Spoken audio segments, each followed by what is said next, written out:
మానవుడిది సామాజిక జీవనం. ఒంటరితనం భరించరాని అనుభవం. ప్రతి మనిషికి తన వారంటూ ఎవరైనా ఉండాలి. మన మంచిని కోరే స్నేహితులు, ఆత్మీయ బంధువులు మధ్య గడపడంలో ఆనందం, ఆహ్లాదం ఉంటాయి. మనలోని వేదనలు వారితో చెప్పుకొని కొంత శాంతన పడవచ్చు. మనలోని సంతోషాన్ని సైతం పంచుకొని దాన్ని రెండింతలు చేసుకోవచ్చు. సమాజంతో సాహచర్యం చాలా అవసరం. దీనివల్ల ఆత్మవిశ్వాసం పెరుగుతుంది.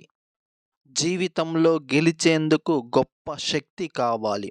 మన ఎదుగుదలను సర్వదా కోరేవారు వెన్నంటే ఉంటే మనలోని అంతర్గత శక్తి చైతన్యం పొందుతుంది. అది క్రమంగా హృదయాన్ని సింహసదృశ్యమైన బలంతో నింపుతుంది. మన మేలు కోరేవారు సజీవ దైవాలు. మనమంటే ఇష్టపడేవారు అంధుడైన, వికలాంగుడైన, పేదవాడైన భగవంతుడి రూపంలో అతడు మనల్ని లక్ష్యానికి చేరువగా తీసుకెళ్తాడు.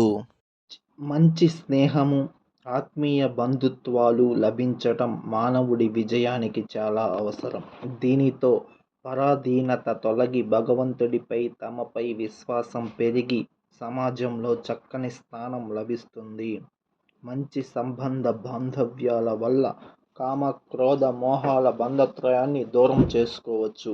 ఈ పరిణామం మనిషిని పరిపూర్ణుణ్ణి చేస్తుంది.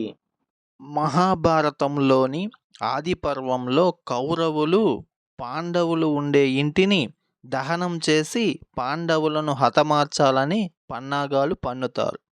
విదురుడు యొక్క సన్నిహితుడైన కనకుడి సహాయంతో ఆ ప్రమాదం నుంచి బయటపడి పాండవులు వారణావతానికి దక్షిణంగా ప్రయాణించారు.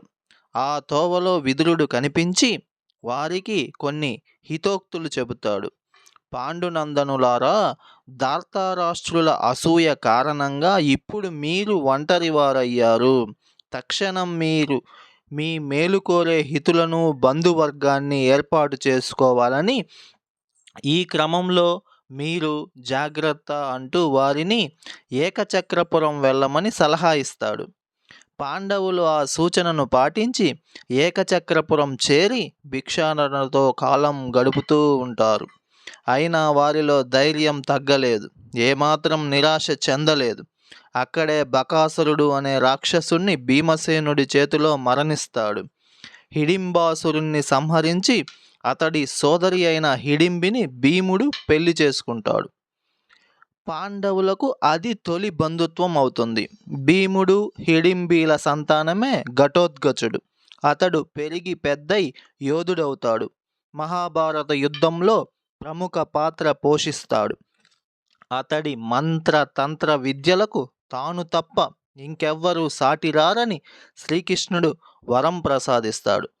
ద్రుపదుడు తన కూతురు ద్రౌపదికి స్వయంవరం ప్రకటించినప్పుడు వ్యాసుని యొక్క సలహాపై పాండవులు ఆ స్వయంవరానికి వెళ్ళి ద్రౌపదిని గెలిచి భార్యగా స్వీకరిస్తారు. దానితో వారికి బలమైన బంధువర్గం ఏర్పడుతుంది. ఇలా వరుస సంఘటనల కారణంగా పాండవులకు హితులు, బంధువర్గం వృద్ధి చెందటంతో అంతులేని ఆత్మవిశ్వాసం పెరిగింది. అన్నింటికీ మించి శ్రీకృష్ణుడి సాన్నిహిత్యం కూడా లభించింది. Thank you for watching.